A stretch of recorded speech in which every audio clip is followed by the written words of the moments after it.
Trevor was at Dad's was nasty. When he sold that house, I was very happy. You know. Oh, it's gone? I didn't know he sold it. Yeah, he sold it. I think I don't know what he plans to do, but you know, he did sell it and built a new house. So yeah, that would make sense now, because every time I would go to your house, I loved going to your house, but I never wanted to be alone in your house. Yeah, that makes sense now. Yeah, it was. But that's the thing, though, is you can't beat it, you can't weaken it, you can't do anything until you admit what it is. Yeah. It took so long. Like, I was going through pretty intense demon stuff for about a decade. But I think part of the reason it took so long is because you vacillate between it being demons and you being a nut. And it isn't until you actually accept what it is that you can literally start applying the scriptures and getting rid of this stuff. Right. But you have to admit it first. Yep. So. But back to the visual thing, because that's the anomaly that I'm stumped on. Because, Trevor, you said you could see stuff. How did you see things? Well, usually is the vape, vapor. Vapor? Like, if you were to say it's cold and, you can blow on a window or something, and then you could see a silhouette move across the window. That's how I see them. Because I saw something, like you'd said one time that you'd mentioned that you'd seen a little girl.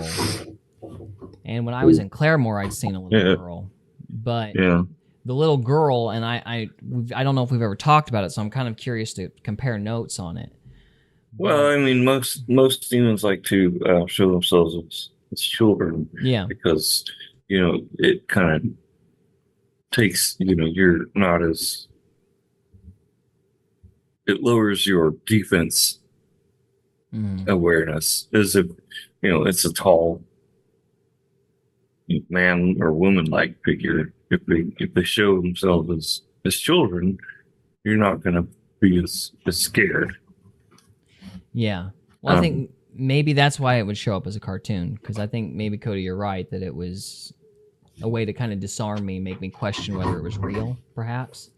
Yeah. Keep me in that sense of uncertainty, maybe. Well, I mean... I don't know. I kind of think it's your programming. Like, if you're not trained to be afraid of that stuff, then you're not going to be afraid of it. Yeah. It's almost like if you see it, you've got something to fight. It's your defense mechanism. I'm sorry, what did you say? You what? It's just your ways. Your brain's way of processing the information just doesn't make you afraid of it. Well, it's like if you see it, then you have something to fight. You know what I mean? But when that thing gets in you, then you can't freaking fight it. And you have to lean on God. Yeah, you have to learn how to recognize it differently, for sure. Yeah. You gotta know who you are. Yeah. But when I saw a little girl, Trevor, I saw a cartoon head with red pigtails, and kind of the glowing eyes, a kind of flat two-dimensional face. Oh, yeah. Yeah, so I didn't know if you'd seen, if the girl had red hair, if you saw any attributes of the girl, or what you saw. The girl I saw was more like the ring bitch from the Ring. That's kind of more what I saw. Yeah, no, what I saw was nothing like that. What I saw was kind of like, have you seen that picture of the Amityville Horror, that haunting, famous picture, the little boy with his head poking out? Yeah. I saw that, only it was girl, and it was like oversaturated colors. I got you. So I just thought I'd compare notes, because I don't know if I felt like we were seeing the same entity. I was just curious if it was the same thing. Because when me and Jess, because there were 3 entities, eventually the one that I mentioned, the girl, there were 3 entities in that Claremore house. There was a woman with red hair that was standing at the top of the stairs. I never got like a full-blown like visual of her, but you would see glimpses of the red hair and something that kind of implied like a dress. And then there was this really overwhelming male spirit that was always like standing behind you when you sat in that recliner. Did he have red hair as well?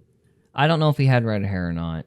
I never saw that one. I just felt it over your shoulder looking down on you type of thing. But I would see the girl on the top of the stairs or see, you know what I mean? Like the glimpse of the red hair and something that kind of approximated a dress.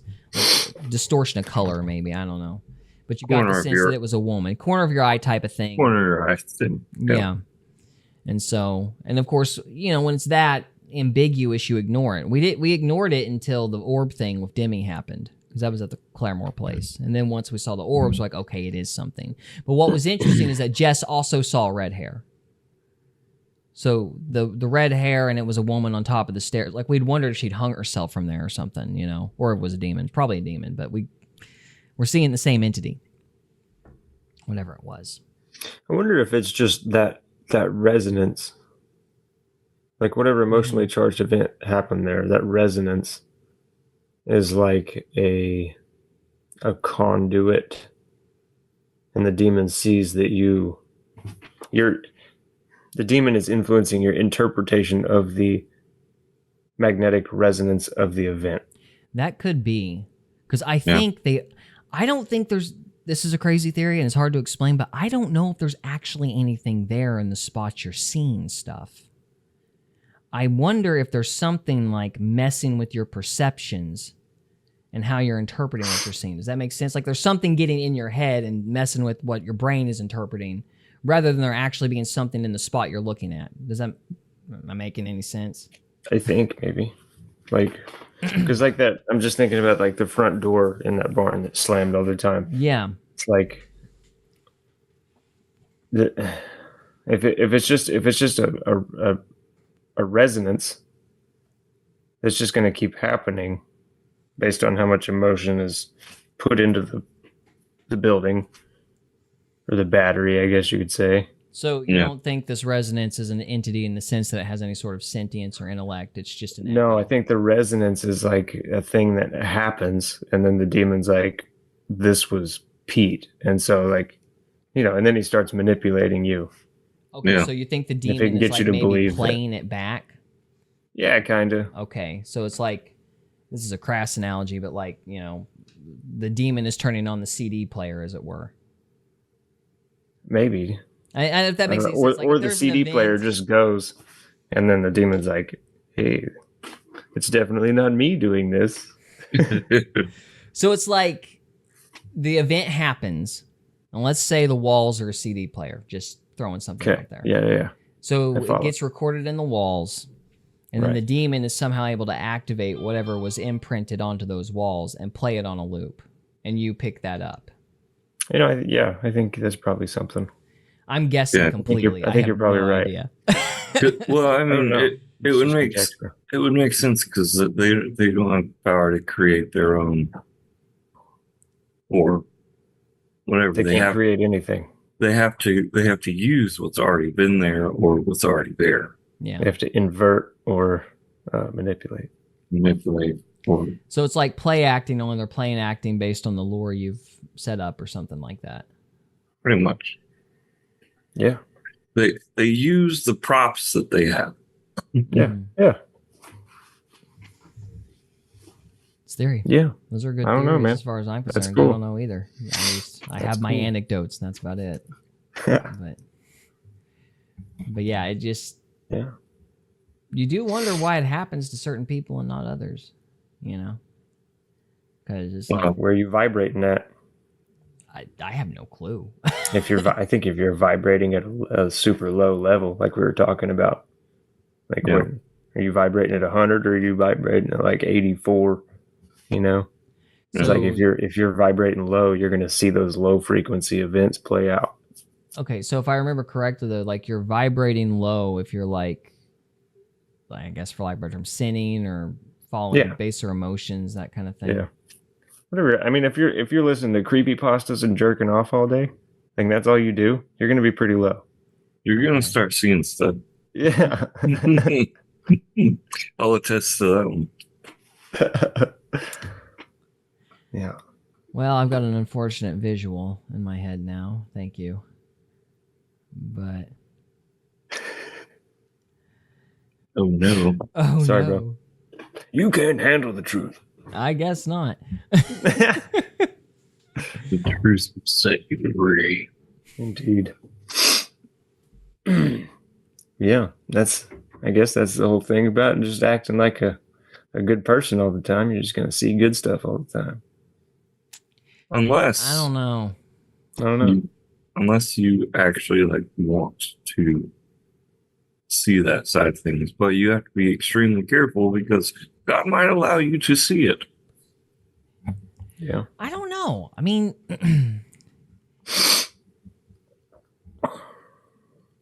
I feel like that stuff brought me closer to God.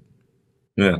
So I don't know if I agree with that because, like, for me, I always prided myself on trying to be an academic. Like, I studied theology, and I wanted to be one of those intellectual Christians. And this kind of nuked that. You know what I mean? And I feel like That's a blessing. Huh? That's a blessing. Yeah. Is that what you're saying? Yeah, like as horrible as all that was, I'm glad it happened because it kept me humble and it helped me to realize I don't know everything. And I'm the type that would have been very predisposed to think I know everything. Yeah. Had I not went through that. But when I know the hermeneutics. What do you know? Right, exactly. It's made me, I don't want to use the term open-minded because that's liberal nomenclature and it's dumb. But Hey, I'm open-minded. But I guess it is the term open-minded. You know, it's like you have to be humble enough to understand that you don't know everything and that there's just stuff out there you cannot possibly understand. Yeah. And I think that's the challenge of trying to, you know, when you're trying to be an academic, you get that you think you get into a certain frame of mind where you think you can understand it all. And when something's grabbing you and making you feel this weird energy source you've never felt before, you're out of answers. There ain't a book on that. This is reality. Yeah. And so it leaves you humble. And so in that sense, I'm glad it happened because it, you know, knocked me down a peg or two. Based. So, well, thank you. Well, we got about 7 minutes before we got 5 episodes even. So I think we need to cap this off. Let's do it. With some positive stories. Okay. I went to see Jelly Roll with Callie last night. That was cool. How was that? It was Did cool. he roll any jelly? No, man. Have you guys heard him at all? Have not. Yes, I am. All right, Trevor has. What about you, Trevor? You got any positive things going on? Like, I was thinking more supernatural, like positive supernatural stuff. Oh yeah, articulate that. I might have not made that clear. I got a positive supernatural story. I was going to this church one time when I was deep into this supernatural stuff, and I was trying to look into kind of hunt demons down and get rid of them, help people out. I was looking into that deep. And so I was going to this church and their youth area was having financial issues. And so I prayed about it over and over again. And God, what's going on? Just show me what's going on. And it was one Wednesday afternoon. I showed up early before church, and in the youth area they have a concession stand, and I saw an entity run up the stairs, and so I was like, huh. So I followed it, and it ran and hid behind this concession stand. Okay, can I stop you? Yeah. Because we had a conversation about, you know, describing what we saw. What exactly did you see? It was one of the mist type things, you know. Was it a male, female, just a it's like a kid. mist? It was one of the kids. It was short. Okay. And, you know, I just saw it like dart around the corner. So I went around the corner. Okay. Nobody there. So I kept following it around another corner, and I could just see this mist type deal. Mm-hmm. Very, very just like So it was leaving a trail. Like the Yeah. mist on Lost. kind of sort of, but it was more like you'd see someone vape and then you see that mist float away, but it was more instant, you know. Yeah. Okay, gotcha. So, anyways, I followed it upstairs to the youth area behind the concession stand. So that was the last spot that I spotted it, and so I went over there, and their little box that they kept their money in had been broken into many times before this, and so I felt compelled, Holy Spirit, God thing, whatever, to bless that area and that box and just pray over it. And so I did. And I prayed I was like, God, in your name, bless this area, bless their money. This is a simple prayer, kind of like what we did at the barn. Yeah.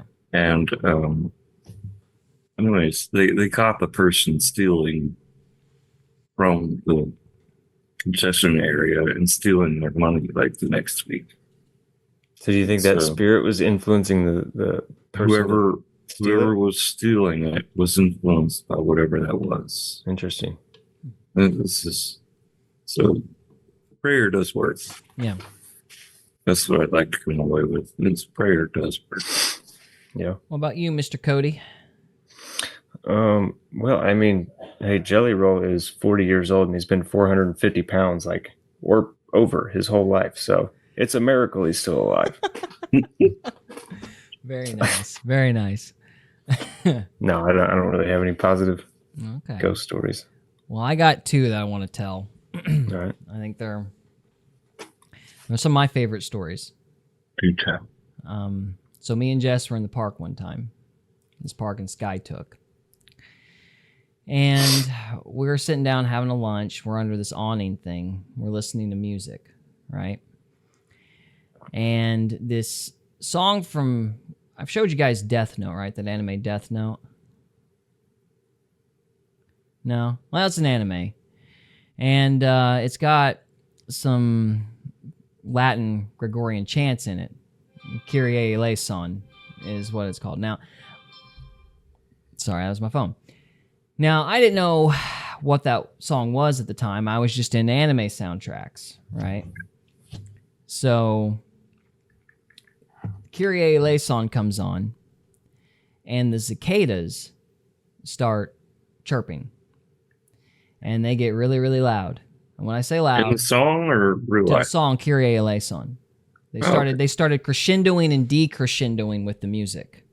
Okay. So when it went Kyrie and they hit the high note, the cicadas would match the pitch and get really, really loud. Like they'd match the volume. The volume would follow the crescendo, if that makes any sense. That's So cool. yeah, when I say loud, it was like vibrating your shirt, and it was the whole park. I mean, it's crazy loud.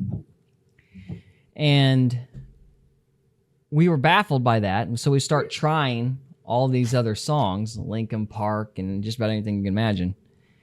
Nothing. But whenever we went back to Kyrie eleison, they'd kick up again. Dude, that's why I don't listen to music anymore. But I have this like love for like classical music. Yeah, There's something real there, you know? Yeah. and, Yeah. like, yeah, exactly. I agree. Yeah. Yeah. That's why I like music, like with no lyrics a lot. Mhm. Is because, well, lyrics are spells, bro. yeah. And especially Taylor Swift. But anyways, yeah, no. Lyricless music is where it's at. Well, either that was a miracle from God, or cicadas have an affinity for Gregorian chants. Dude, I might. We need to look into that and test it out. Yeah. I think We're- next summer I'm gonna get out in the woods and be like, home. See what happens, you know? Yeah. All right, I got one more. Go for it. This is Gonna be Nice. maybe, I don't know. I like this one a lot. So I'm driving down the road to see Jess when we're dating. And It's a good song. it's a song? That's a good song. Come on, Trevor. Let him tell the story. Sorry. You and your random comments. No, so we're driving down I'm driving down the road. And on 76, there's this particularly nasty corner people talk. It's called Clover Corner, according to Jess. And I take this corner. I ain't going fast. I'm like 50 or 45, something like that. I don't think I was doing 55. And I start hydroplaning. And I do this. I thought it was I think it was a miracle looking back on it. At the time, I was rather impressed with myself. Or I was impressed, let's just say it that way. Because I did this like sliding thing where I parallel parked basically perfectly in the ditch right before I went over a ravine. And of course it was like, I say ravine, it was like a valley, you know what I mean? Like real deep valley, a bunch of trees and stuff. And that's great, but now I can't get the car out because I had no tread on my tires because I was Poe. So, you know, I can't get the car out. I'm stuck. And I don't remember if I prayed or not. I really don't. But I think I must have. Because a few minutes later, this old rickety rusted truck pops up over a hill. He stops and asks me what the problem is. And this old man comes out, gets in the car, gets it up on the road. Don't know. I mean, he did some sort of backing up and kind of turning the wheels around until he got it out. And then when the car's back on the road, he looks at me and he gives me this wry smile. And to me, the smile was the tell. And he looks at me, goes, "Call me if you need anything else." Or "Call me if you need anything." I think it was "need anything else." And he gets in his old rickety truck, drives away. Never gave me his phone number. So Just call me. yeah. Personally, called I him? think that was Christ. Have you ever called him? No, he didn't give me a number. He didn't give me a cell number. He didn't give me anything. Yeah, I know. Oh, well, yeah. You- I mean, you by clearly prayer, called him the yes, first I see what you did there. You should pray to him and ask him, "Hey, was that Yeah. you?" Like, I hey, old intend to guy, ask him when I get to the pearly gates. Was come that see you? me. No, ask him now. I think, I don't know if I have or not, actually. I Yeah. think it was him, though. Go run your car in a ditch and pray and see what happens. I don't Good. think, there's Don't do there's that. something about testing the Almighty. I might end up off the ravine that time. Yeah, don't do that. You do not want to test him. But no, I think I like those stories a lot because they're positive. And to Yeah. me, they're a lot more impressive than some trashy things slamming cabinets. So, Yeah.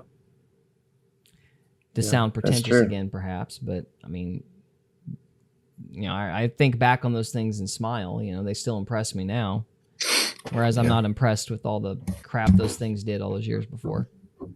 Now, do you see that as authority? Because, like myself, I have times where I'm more forgiving, more, less judgmental. I'm more willing to like stop on the side of the road and help somebody. I have those days, Mm-hmm. Yeah. So do you think that old man was just having one of those days where he was doing the Lord's work? No, I think it was Christ. I don't think it was because I've I never think seen that old truck. man. Yeah. Man, Jesus lived 2,000 years ago. He don't know how to drive no truck. I think. Come on now. He raises from the dead, but he doesn't know how to drive a truck.